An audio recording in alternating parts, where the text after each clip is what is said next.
Di mata dunia, Indonesia dikenal luas akan keanekaragamannya. Beragam suku bangsa, budaya, agama, ras, dan bahasa saling berbaur jadi satu.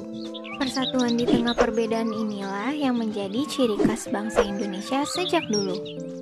Tercermin dalam semboyan Bhinneka Tunggal Ika, perbedaan bukanlah jadi penghalang tersatukannya tiap individu di Nusantara, melainkan perbedaanlah yang mempersatukan kita.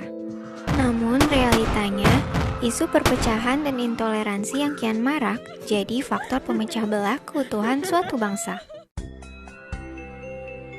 Belakangan ini, negeri kita tercinta dihantam berbagai permasalahan internal, terutama soal integrasi nasional. Kurangnya sikap toleransi jadi pemercik utama rusaknya kerukunan antar sesama. Beragam tindakan-tindakan negatif, mulai dari penyebaran pesan intoleran, isu berbau rasisme, hingga ujaran kebencian kian berkembang pesat di sekitaran masyarakat. Akibatnya, berbagai konflik internal pun muncul, dan hal tersebut lantas memicu terjadinya pergesekan antara kelompok mayoritas kepada minoritas. Sikap merasa paling benar dan main hakim sendiri lambat laun berujung pada tindakan kekerasan dan vandalisme. Bayangkan jika seandainya posisi kita berada di lingkaran minoritas, besar kemungkinan bisa saja kita diperlakukan secara diskriminatif.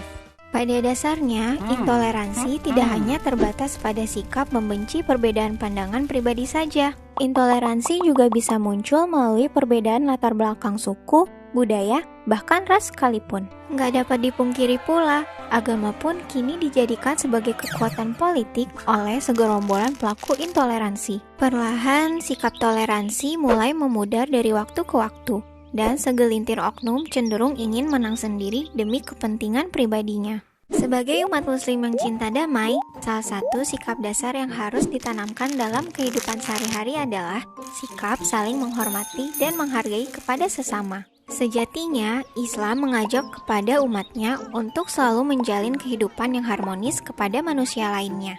Dan Islam juga sangat menjunjung tinggi keadilan bagi siapa saja tanpa memandang apapun latar belakangnya. Termaktub di dalam surat Al-Mumtahanah ayat ke-8, Allah sebenarnya telah mengingatkan kita untuk selalu menghormati kepada sesama. Allah Ta'ala berfirman,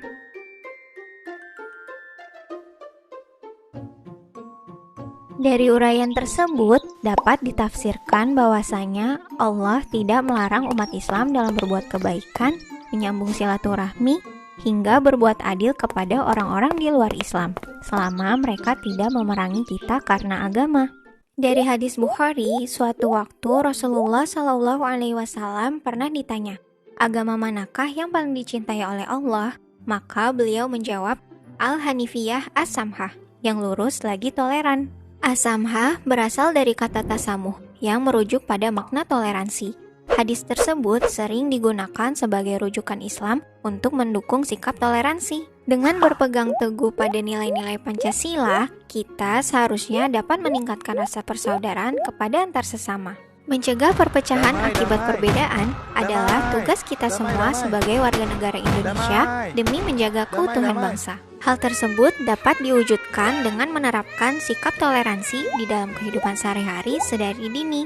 Hal-hal sederhana seperti membimbing anak-anak untuk menghormati pendapat orang lain, hingga mengajarkan mereka untuk tidak mendiskriminasi suku, agama, dan ras dalam pergaulan adalah sebagian contoh sikap toleransi. Selain itu, kita juga bisa memulainya dengan membuka pikiran untuk lebih saling menghargai dan menerima perbedaan yang ada. Bukankah manusia itu diciptakan berbeda-beda dengan segala keunikannya? Terlebih di Indonesia memiliki beragam suku, adat, dan ras yang heterogen. Maka sudah saatnya kita bersatu padu tanpa sekat.